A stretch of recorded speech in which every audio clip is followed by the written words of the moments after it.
Hai, welcome back to my channel, Antoni Zarsono. Nah, teman-teman, di video kali ini kita akan membahas tentang berapa sih keuntungan untuk kalian berinvestasi di properti cash flow, terutama di bisnis kos-kosan ya, karena aku bidangnya kan adalah kos-kosan, jadi aku bisa jelasin kalian lebih detail dan saya akan menggunakan iPad untuk menjelaskan kalian sedetail-detailnya.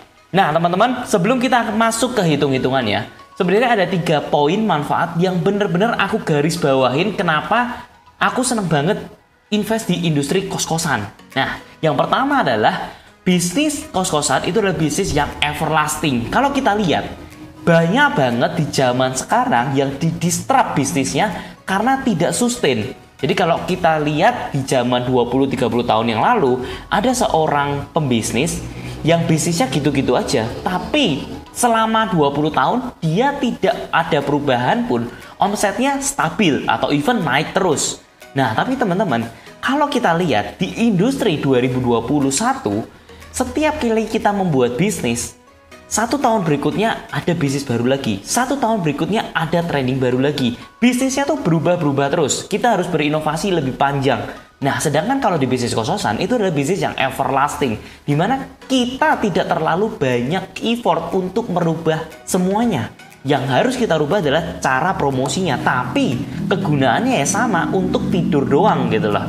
Jadi kalau misalkan kita lihat ya, industri F&B itu banyak mengalami perubahan ya. Kalau kita tidak adaptif dengan namanya online ordering, itu benar-benar kita bakal kemakan banget zamannya. Nah, kalau kita lihat F&B pun dulu kita harus jualan di ruko, di jalan yang raya yang besar untuk bisa dapetin traffic. Tapi kalau sekarang, even kalian di rumah aja, di dalam gang pun, itu kalian bisa mengandalkan online delivery. Jadi benar-benar perubahannya sangat luar biasa. Kalau toko dari offline menjadi online, tapi kalau kos-kosan tetap sama. Kos-kosan dia begitu-begitu aja, cuman cara pemasarannya yang sudah goes to online. Jadi aku senang banget di kos-kosan karena bisnisnya itu benar-benar everlasting. Perubahannya sangat sedikit, tidak seperti bisnis pada umumnya. Otomatis, kalau ketika kita tua, kita tidak perlu effort yang besar untuk bisa beradaptasi. Bayangin teman-teman, kalau misalkan kita punya bisnis yang benar-benar gampang banget didisrupsi, itu kita di umur 50 tahun, 60 tahun, kita akan bener-bener stres, nggak bener-bener bisa meluangkan waktu kita untuk kita bersenang-senang dengan keluarga. Yang ada, kita justru malah bekerja terus-menerus, even sampai tua. Nah, aku nggak mau kayak gitu, makanya aku masuk di industri kos-kosan yang stabil dari dulu. Nah, yang kedua, kalau kos-kosan itu tidak ribet. Kalau kalian lihat, bisnis-bisnis yang lainnya itu bener-bener memakan effort dan tenaga kita. Kalau aku di bisnis F&B, aku harus nyari 1.000 orang setiap bulannya, bukan 1.000, bahkan 3.000 teman-teman. Kalau misalkan sehari aku harus ngumpulin 100 orang, 30 hari aku harus nyari 3.000 orang. Tapi bayangkan, kalau kos-kosan 1 bulan itu paling cuma 15 kamar, 16 kamar. Begitu udah full, tugas kalian selama 1 bulan udah beres. Beda dengan effort makanan, kalian harus bisa membuat orang datang lagi. Nah, kalau kos-kosan itu beda cerita. Begitu kita dapat, udah selesai kerjaan kita udah beres. Bahkan kalau mereka bayarnya 5 bulan, 6 bulan, pekerjaan kita beres selama 5 bulan. Jadi effortless banget. Bayangkan kalau aku punya makanan puluhan cabang dengan ratusan kamar kos-kosan, aku lebih gampang menghandlenya ratusan kamar, dan even aku tambah kamar lagi karena tidak membuat aku semakin repot. Dan yang ketiga yang paling aku suka adalah bisnis kos-kosan itu bisa diwariskan. Jadi teman-teman, kalau teman-teman lihat, kita hidup di zaman semuanya itu serba cepat. Kalau kita nggak adaptif, kita akan ketinggalan. Kalau kita nggak jualan online, kita akan benar-benar tidak bisa bersaing dengan orang lain. Dan kalau kalian lihat sendiri, banyak banget gak sih ada orang yang hari ini, tahun ini belum ada apa-apanya, tapi tahun depan dia berubah menjadi orang yang sangat terkenal, dia menjadi influencer dengan followers banyak, tiba-tiba kaya mendadak. Kenapa bisa kayak gitu? Karena sekarang itu semuanya di zaman pemerataan, semua orang punya kesempatan yang sama, semua orang punya kesempatan untuk menjadi sukses bareng. Dan ini sebenarnya itu akan bahaya teman-teman. Kalau semua orang punya kesempatan yang sama, itu artinya barrier untuk orang masuk, untuk orang bertanding itu semakin cepat, semakin ketat. Nah, ini yang membahayakan. Kalau kita tidak punya jiwa muda terus, akhirnya kita harus bekerja terus. Bayangkan kalau kita sudah tua dan kita tidak bisa ngikutin, alhasil bisnis kita akan rontok. Tapi teman-teman, kalau lihat di industri kos-kosan, dari dulu sampai sekarang itu tetap sama. Dan bahkan kalau banyak pepatah dulu mengatakan kalau orang tuamu banyak properti, pasti anaknya kaya raya. Tapi teman-teman lihat, nggak ada orang tua dulu yang bilang, kalau kamu punya bisnis, anak kamu bakal kaya. Kalau anak kamu punya bisnis ini, cucu kamu bakal kaya. Nggak ada yang bilang kayak gitu. Karena apa? Karena begitu bisnis dipegang orang lain, itu beda. Tapi kalau kalian itu masuk di dunia kos-kosan, kalian kaya, anak kalian itu kaya juga. Jadi ini adalah bisnis yang bisa diwariskan. Dan ini sangat-sangat effortless. Oke, tanpa berbasa-basi lagi, kita akan masuk ke hitung-hitungannya. Dan perlu kalian ketahui juga, untuk di properti, sebenarnya ada dua keuntungan. Yaitu adalah keuntungan secara cash flow, dan yang kedua adalah keuntungan secara capital gain. Nah, kita akan bedah satu-satu. Cash flow itu seperti apa keuntungannya, capital gain seperti apa keuntungannya, supaya teman-teman jelas semua. Oke, kita akan masuk pertama di bagian cash flow. Jika teman-teman berhasil memiliki properti dengan harga 1 miliar, ya teman-teman. Nah, ini nanti aku nggak perlu jelasin lebih detail gimana caranya kalian bisa mendapatkan properti tanpa modalnya, karena itu akan lama banget, bisa sampai 1 jam. Tapi kita, karena topiknya judulnya tentang pembahasan keuntungan, oke, kita akan lanjut tentang keuntungannya dari segi cash flow-nya. Nah, dengan modal 1M, kalian bisa jadi berapa kamar? Mungkin bisa jadi 8 kamar. Kalau aku bisa lebih, ya kan? Dengan harga 8 kamar, 1 kamar dikalikan berapa? 1,5 juta misalnya, ya kan? Jadi berapa? Nanti jadi 12 juta, ya. 8 dikalikan dengan 1,5. Kemudian teman-teman dipotong dengan operasional. Nah, operasional kurang lebih 4 juta. Nah, sebenarnya aku bisa jauh lebih rendah daripada itu. Yang pertama karena anak-anak kosannya itu membayar listriknya sendiri-sendiri. Jadi ada token di setiap kamarnya. Dan yang kedua, sekarang budgetnya itu aku kurang-kurangin karena satu penjaga bisa jagain 2 kos sekaligus. Jadi lebih hemat banget. Nah, kemudian bisa mendapatkan cash flow kurang lebih sekitar 8 juta setiap bulannya. Nah, kalau setiap tahunnya, berarti 12 dikalikan dengan 8 juta. Nah, kurang lebih di angka 96 juta. Oke, nanti di video pasti ada yang bilang, wah nggak mungkin kos-kosan itu bisa full 100%. Nah, kalau misalkan kalian lihat, itu bisa dicek sendiri, kos-kosan First Kos itu bener-bener 100% full terus setiap bulannya. Dan even pandemi ini, aku mau buka baru, itu juga tetap full. Jadi terserah kalian believe or not, tapi itu yang terjadi pada First Kos. Nah, kemudian 12 dikalikan 8 sama dengan 96 juta. Oke, kalau misalkan kalian bilang, gak usah muluk-muluk lah di 80 juta. Artinya, teman-teman, return kalian itu 80 dibagi dengan 1M sama dengan 8%. Nah, ini adalah return setiap tahunnya. Nah, dari cash flow-nya kalian bisa mendapatkan return 8%.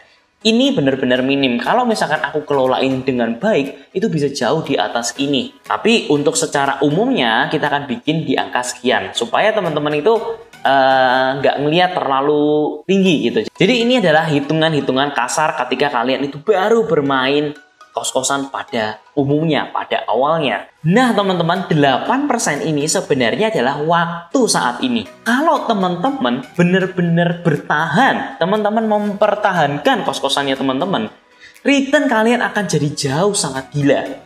Kalau misalkan ya, biasanya kos-kosan itu per tahunnya naik 10%. Tapi teman-teman, kita biar gampangnya naiknya bukan 10% tapi 100.000 aja, biar teman-teman ngerasanya lebih enak hitung-hitungannya ya. Nah, kenapa naik terus ya? Karena properti itu harga tanahnya naik, kos-kosan sewaannya juga pasti ikut naik. Jadi kalau misalkan kemarin 8 kamar kali 1,5, dengan naik 15 tahun, setahun 100.000 itu menjadi 3 juta. Bayangin teman-teman, dari yang 12 juta menjadi 24 juta. Dengan operasional, mungkin teman-teman biar lebih gampangnya kita hitung 2 kali lipat deh. Jadi 8 juta. Nah, jadi berapa nih teman-teman? Jadi ada 16 juta setiap bulannya. 12 dikalikan dengan 16 juta sama dengan 192 juta. Itu artinya teman-teman, return teman-teman berubah 192 dibagi dengan 1M sama dengan 19,2%. Nah, bayangin teman-teman, dari yang tadi returnnya cuma 8%, sekarang menjadi 19,2%. Bayangkan nanti semakin menggulung lagi, di 20 tahun, 30 tahun, itu return teman-teman bisa gila banget. Setiap 2 tahun itu teman-teman bisa langsung balik modal gitu loh. Dengan modal yang teman-teman investasikan di awal. Jadi return cash flow-nya aja tuh bener-bener luar biasa gila. Ya kan? Nah, ini teman-teman, kenapa bisa kayak gini? Karena industri kos-kosan itu stabil. Jadi dari dulu sampai sekarang bisnisnya ya gitu-gitu aja. Makanya hanya bisa terjadi dengan cash flow yang ada di cash flow kos-kosan. Karena benar-benar stabil. Itu baru dari keuntungan cash flow. Sekarang kita akan bicara tentang yang kedua, capital gain. Oke? Capital gain. Nah, kalau dari capital gain-nya, teman-teman, kalau dari capital gain-nya, rumah dengan harga 1 miliar, nah teman-teman, sebenarnya capital gain 10% apakah masih make sense? Nah, sebenarnya kalau aku ngelihat pattern-nya properti itu sudah mengarah sebagai properti digital nomad. Apa itu digital nomad? Artinya banyak akhirnya penduduk itu yang tidak perlu lagi bekerja di Jakarta, tidak perlu lagi di kota besar, karena mereka ditinggal di kampung pun atau tinggal di kota second city, itu mereka udah bisa menjadi orang yang kaya. Karena balik lagi, itu adalah masa pemerataan. Semua menjadi digital. Akhirnya orang mempunyai kesempatan yang sama, nggak perlu tinggal di kota besar. Akhirnya, kota-kota second city itu mempunyai kenaikan lebih signifikan dibandingkan dengan kota-kota city yang benar-benar besar seperti Jakarta, Surabaya. Nah, kota-kota seperti Jogja ini mempunyai kemampuan capital gain yang jauh lebih tinggi dibandingkan dengan kota-kota yang center city. Nah, teman-teman, capital gain 10% itu sebenarnya masih make sense. Kalau teman-teman lihat, di kota Jogja itu rata-rata kenaikannya itu di angka 20%. Nah, kalau misalkan kita naiknya itu 10% aja deh, nggak usah muluk-muluk sampai 20%. Nah, teman-teman lihat harga properti dengan harga 1 miliar, teman-teman bisa menggunakan aplikasi yang namanya DTVM Calculator. Nah, nanti depreciation value-nya teman-teman tinggal masukin aja 1 miliar. Nah, kemudian dengan annual rate-nya di angka 10%, periodenya 15 tahun, properti teman-teman dari yang harganya 1 miliar menjadi 4,1 miliar. Which is ini fantastis banget ya teman-teman ya. Harganya langsung naik 5 kali lipat. Tenor 15 tahun. Bukan tenor ya, jangka waktu ya.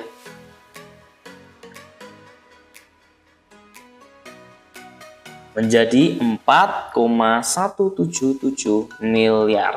Nah, teman-teman bayangin ya, kenaikannya itu cukup signifikan. Nah, kalau teman-teman lihat, bukan cuma di 15 tahun ya, kalau teman-teman lihat di 20 tahun, properti teman-teman itu menjadi 6,7 miliar. Nah, kalau teman-teman lihat 6,7 miliar, berarti ya teman-teman ya, kalau misalkan ini 15 tahun, jadi teman-teman bisa lihat semua nih, 15 tahun, yang ini 20 tahun. Nah, kalau 15 tahun, itu kan berarti keuntungan dari 4,1 dikurangin 1 miliar berarti 3,1 ya teman-teman ya.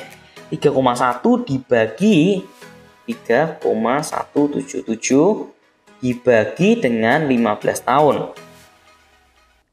Itu artinya per tahun teman-teman dapat 206 juta. Jadi teman-teman lihat perbandingannya, yang ini setiap tahunnya dapat 602 juta. Tapi kalau teman-teman 6,7 dikurangin dengan 1 miliar 5.700 bagi dengan 15 tahun 380 juta per tahun. Nah, itu lihat ya teman-teman ya. Kalau teman-teman tahan 15 tahun, itu artinya teman-teman per tahunnya dapat 206 ditambah dengan cash flow-nya tadi teman-teman di angka 80. Jadi teman-teman lihat ya, ini teman-teman punya dua cara. Yang pertama adalah teman-teman mempertahankan uang 192 juta, ternak duit terus, ya kan? Atau teman-teman mau jual. Kalau teman-teman mau jual di angka 15 tahun itu menjadi 4M. Jadi artinya selama 15 tahun teman-teman punya keuangan itu 206 ditambah dengan 80 tadi. Gede banget kan? 286 juta. Nah, itu benar-benar angka yang sangat fantastis. Nah, teman-teman, ini adalah keuntungan ketika teman-teman itu membeli sebuah properti. Ini benar-benar angka yang fantastis, dan kalau teman-teman lebih hebatnya lagi, teman-teman bisa memiliki propertinya itu dengan tanpa modal sama sekali. Nah, tapi teman-teman, untuk bisa teman-teman membeli tanpa modal, itu benar-benar butuh effort. Yang pertama, teman-teman harus menguasai dulu. Teman-teman harus belajar tentang edukasinya. Dan yang kedua, teman-teman harus punya willing untuk benar-benar ngecari properti yang under value. Nah, yang ketiga adalah teman-teman wajib banget untuk memanage kos-kosannya. Nah, jika teman-teman itu ngerasa ribet banget dengan pengen dapetin keuntungan yang gede, tapi teman-teman itu males nih, karena teman-teman udah punya kesibukan sendiri, teman-teman sudah punya bisnis sendiri. Kalian itu bisa bekerja sama menjadi investor di first class property. Nah, teman-teman, aku akan buka project investor first class property yang kedua. Ini chapter yang kedua. Dan yang chapter yang pertama kan kalian lihat itu projectnya miliaran dan seluruhnya sold out. Dan kali ini ada project yang kedua, di mana dengan modal jutaan aja kalian bisa menjadi investornya first class property. Ingat teman-teman, aku ulangin, dengan modal jutaan kalian bisa menjadi investornya first class property.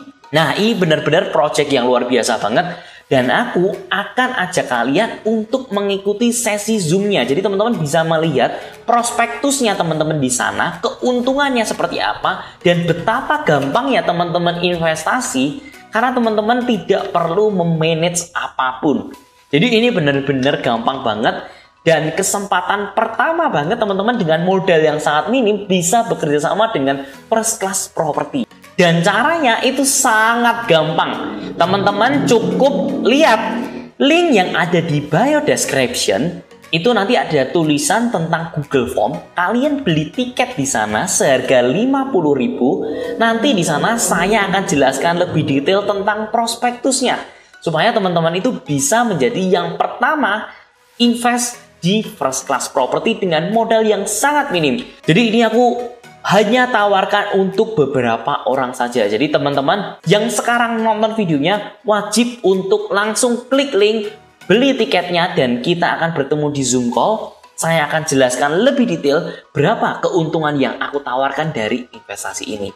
Dan ini akan menjadi project yang luar biasa. Teman-teman bisa invest dengan modal jutaan saja. Nah, teman-teman, jika teman-teman suka dengan video kali ini, pastikan teman-teman kasih tombol like. Jangan lupa komen, opini apapun akan aku balas. Kemudian kalau misalkan video ini bermanfaat, kalian bisa share ke teman-teman kalian. Ataupun kalau misalkan teman-teman ngerasa pengen ngajak teman-teman untuk bisa menjadi investor di first class property, kalian juga bisa share video ini ke teman-teman lainnya. Thank you for watching. Semoga video ini bisa bermanfaat, and I'll see you in the next video. See ya guys!